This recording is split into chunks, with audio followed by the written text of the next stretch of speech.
Assalamu alaikum warahmatullahi wabarakatuh. Welcome to all. Today's our topic is about electrolysis and electrolyte.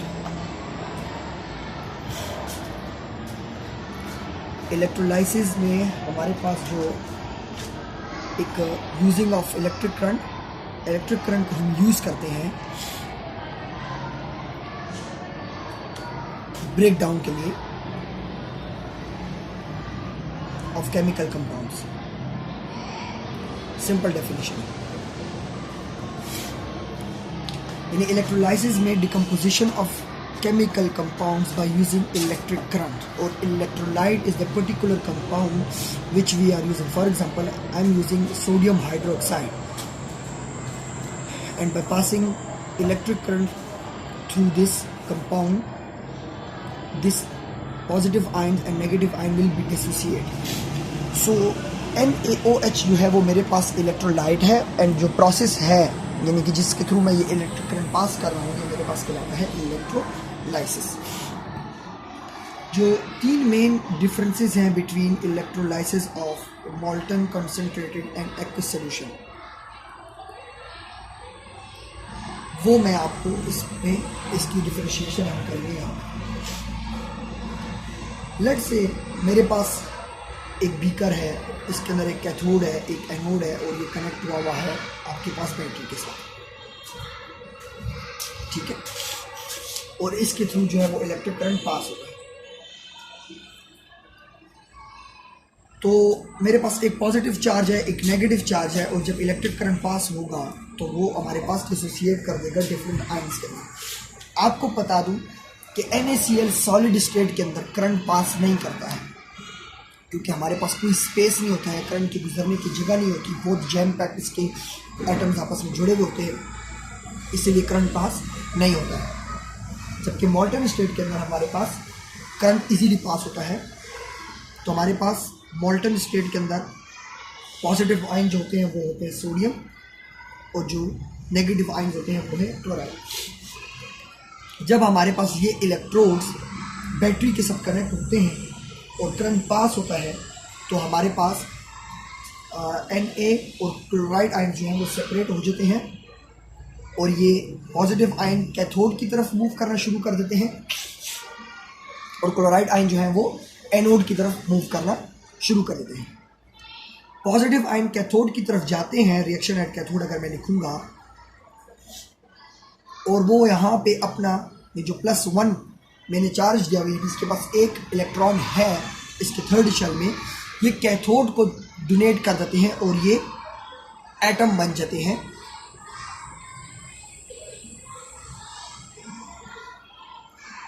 Neutral atom बन जाते हैं. और इसी तरीके से जो क्लोराइड आयंस हैं ये हमारे पास जाते हैं और ये एक इलेक्ट्रॉन को गेन करते हैं एनोड से, और ये हमारे पास क्लोरीन न्यूट्रल एटम बन देता है. तो फिर हम इसको डिफरेंट इंडस्ट्रियल मैन्युफैक्चरिंग के लिए या इंडस्ट्रियल पर्पस के लिए हम इसको यूज़ कर सकते हैं.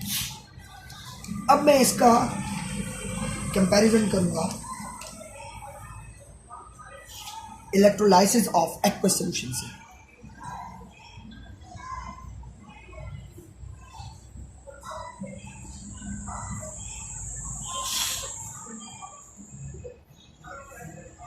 अगर आप एक्वस सॉल्यूशन की बात करें तो एक्वस सॉल्यूशन का मतलब होता है कि वाटर के अंदर NaCl डिज़ोल्व है, और हमारे पास एक ऐसा सॉल्यूशन है जिसके अंदर वाटर भी है और जिसके अंदर NaCl भी है. अगर मैं यहाँ पे इसकी डायग्राम ड्रा करना चाहूँ आपके आसानी के लिए, तो मेरे पास एक ऐसा सॉल्यूशन है जिसके अंदर वाटर भी है और जिसके अंदर NaCl भी है. तो अगर आप देखें तो मेरे पास पॉजिटिव आयन भी है और Cl नेगेटिव आयन भी है, और यहाँ H पॉजिटिव आयन भी है और O नेगेटिव आयन भी है. अब इस केस में कौन सा आयन यानी कौन सा एटम जो है वो किस इलेक्ट्रोड की तरफ मूव करेगा और किस तरीके से जो है वो कंपाउंड्स बनेंगे, इसका एक छोटा सा ग्राफ है. अगर मैं पॉजिटिव आयन का ग्राफ बनाऊं तो मेरे पास इस सब के ऊपर मैं FePb और H, ठीक है जी, ये जिंक है, ये आयरन है, ये लेड है और ये हाइड्रोजन है। और नेगेटिव आयन का अगर मैं ग्राफ बनाऊं तो मेरे पास SO4 NO3 क्लोराइड आयन है, ब्रोमाइड है, आयोडाइन है और उसके बाद OH, ठीक है। ये मैं यहाँ पे एरो का निशान नीचे कर लेता हूँ, बस आपको बताता हूँ, समझाता हूँ कि ये क्या है। देखिए, हमारे पास जितना रिएक्टिव मेटल होगा वो रिमेन वैसा ही रहेगा, और जितनी इसके अंदर डेंसिटी उसकी कम होगी वो जाएगा एनोड की तरफ। फॉर एग्जांपल, मेरे पास पॉजिटिव आयंस के अंदर एक सोडियम है और एक हाइड्रोजन है और अब यहाँ पे अगर आप देखें तो सोडियम आयन जो है वो हमारे पास उसमें ग्राफ में ऊपर है, चार्ट में ऊपर है, और हाइड्रोजन आयन जो है वो चार्ट में नीचे है। इसको रख दें। सोडियम इज मोर रिएक्टिव और हाइड्रोजन इज लेस रिएक्टिव, यानी हाइड्रोजन नीचे आ रहा है ग्राफ में। ये मैंने इस तरीके से बनाया कि ऊपर से शुरू होंगे, यानी जो जो अकॉर्डिंग टू दिस ग्राफ मौजूद होगा वो रिएक्ट करेगा और दूसरा रिएक्ट नहीं करेगा। यानी फॉर एग्जांपल, अगर मेरे पास सोडियम और मैग्नीशियम है तो उसमें मैग्नीशियम जाएगा, सोडियम नहीं जाएगा। सोडियम के साथ या पोटेशियम के साथ जो भी होगा वो नहीं जा सकता, वो दूसरे को ही जाने के लिए एनोड की तरफ जाके वो रिएक्शन करेगा। तो मेरे पास जो ये रिएक्टिव मेटल्स हैं वो इस ग्राफ के थ्रू जो है, इस ग्राफ के मुताबिक जो है वो रिएक्ट करेंगे। और इसके बाद हमारे पास 3 चीज़ों पे जो है वो रिएक्शंस डिपेंड करते हैं। इसके ऊपर अभी हम आएंगे, मैं आपको रिएक्शन बता के बताऊंगा कि आखिर में इसका प्रोडक्ट क्या बनेगा, डिटेल में इसमें हम आएंगे। कौन कौन सी 3 चीज़ें हैं? सबसे पहले selective discharge cation, selective discharge anion, और concentration of anion. Selective discharge cation मतलब इस ग्राफ में आपके पास कौन सा कैट आयन मौजूद है और उसकी रिएक्टिविटी कितनी है, उस रिएक्टिविटी के हिसाब से वो रिएक्ट करेगा। एन आयन में इस ग्राफ के मुताबिक आपके पास कौन सा एन आयन मौजूद है और उसकी रिएक्टिविटी का स्टेटस क्या है, वो उस हिसाब से रिएक्ट करेगा।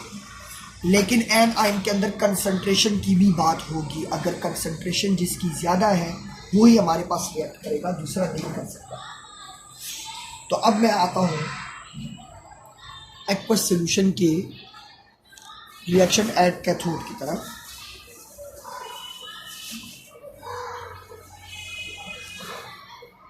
तो जैसे कि मैंने बताया कि हाइड्रोजन और सोडियम दोनों कैथोड की तरफ रिएक्ट करेंगे, लेकिन सोडियम चूंकि बहुत रिएक्टिव है हाइड्रोजन से, तो वो उसके ऊपर डिस्चार्ज नहीं होगा कैथोड के ऊपर, और हाइड्रोजन आयंस जो है वो प्रेफरेबली उसके ऊपर डिस्चार्ज हो जाएंगे। तो इसका जो रिएक्शन होगा वो ऐसे होगा, 2H पॉजिटिव 2 इलेक्ट्रॉन्स और मेरे पास H2 बन जाएगा, ठीक है। और इसी तरीके से अगर मैं एनोड रिएक्शन में यहाँ से मिटा रहा हूँ और एनोड का रिएक्शन बनाना चाहूँ, रिएक्शन एट एनोड अगर मैं लिखना चाहूँ यहाँ पे, सॉरी ये सारा मिटा देता हूँ।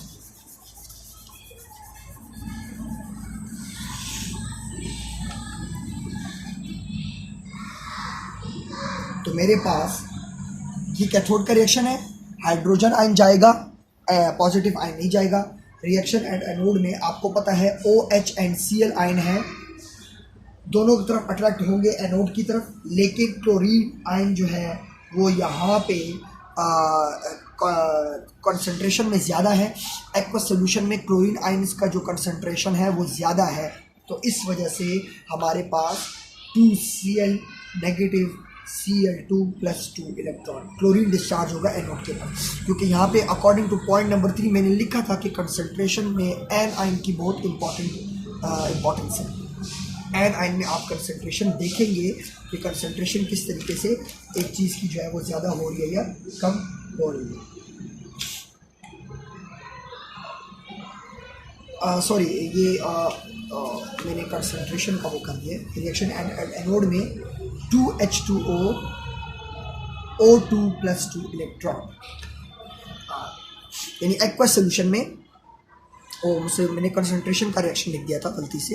एक्वस सोल्यूशन में आप ये देखेंगे कि हमारे पास ये ग्राफ है, OH आयन नीचे है, क्लोरीन आयन ऊपर है, रिएक्टिविटी इसकी ज़्यादा है, इसकी कम है, तो ये प्रेफरेबली जो है वो एनोड की तरफ जाएगा। और एक्वस सोल्यूशन में मेरे पास जो है एनोड और कैथोड के ऊपर ऑक्सीजन और हाइड्रोजन ही आएंगे, हमारे पास ना सोडियम आएगा ना क्लोरीन आएगा। तो लेकिन इसका इंडस्ट्रियल एप्लीकेशन ये है कि जब हाइड्रोजन और ऑक्सीजन आ जाएंगे तो उसके बाद हम लोग जो रिमेनिंग सोल्यूशन रह जाएगा वो हमारे पास प्योर NaCl होगा, क्योंकि उसके अंदर से हाइड्रोजन और ऑक्सीजन आयंस निकल चुके होंगे, तो उसको हम एज अ प्योर हम जो है उसको यूज़ कर सकते हैं। माजरत करना चाहूँगा, थोड़ी सी मेरी तबीयत मेरा साथ नहीं दे रही है। अब मैं आता हूँ कंसनट्रेटेड सोल्यूशन के ऊपर। पहले मैंने मॉल्टन लिए, कंपाउंड्स लिए जिसमें सिंपल Na और Cl है। उसके बाद मैंने एक्वस सोल्यूशन में आपको बताया जिसमें मेरे पास सिर्फ हाइड्रोजन और ऑक्सीजन एनोड और कैथोड पे आ रहे हैं। और इसके बाद मैं आ रहा हूँ कंसनट्रेटेड के ऊपर। कंसनट्रेटेड सोल्यूशन का मतलब होता है जिसके अंदर NaCl जो है उसकी कंसनट्रेशन बहुत हमारे पास ज़्यादा है। तो अगर रिएक्शन एट कैथोड पे मैं देखूँ तो मेरे पास अकॉर्डिंग टू पॉइंट नंबर 1 जो कि सिर्फ बता रहा है सेलेक्टिव डिस्चार्ज की बात कर रहा है कैट आयंस की, तो मेरे पास 2H+2 इलेक्ट्रॉन और मेरे पास H2 आ जाए, ठीक है। और अगर मैं रिएक्शन एट एनोड पर देखूं तो यहाँ पे मेरे पास according to point number 3 concentration जो है वो एन आयन की ज़्यादा है, क्योंकि ये कंसंट्रेटेड सोल्यूशन है, ये कंसंट्रेटेड सोल्यूशन है। तो इस केस में हम लोग इस ग्राफ के ऊपर एन आयन के ग्राफ के ऊपर नहीं जाएंगे, हम लोग देखेंगे कंसंट्रेशन किसकी ज़्यादा है, क्योंकि यहाँ पे मैं आपको कंसंट्रेटेड की बात कर रहा हूँ।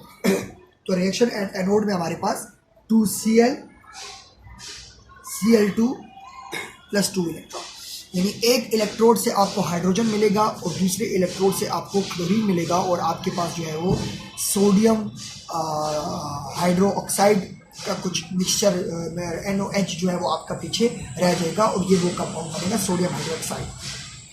तो कंसंट्रेटेड सोल्यूशन इलेक्ट्रोलाइसिस से हम लोग सोडियम हाइड्रोक्साइड लेते हैं।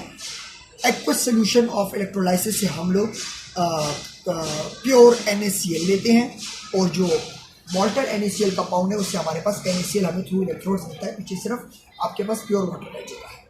तो ये 3 मेन डिफरेंसेस हैं between the electrolysis of these 3 solution. It's a very important topic. इसके जो पेपर्स दिए हुए हैं O लेवल स्कीम के अंदर, इससे काफ़ी ज़्यादा जो है वो MCQs दिए होते हैं, तो इंशाल्लाह इट विल हेल्प यू ताकि आप लोग जो है उसको आसानी से कंसेप्चुअली परफॉर्म कर सकें।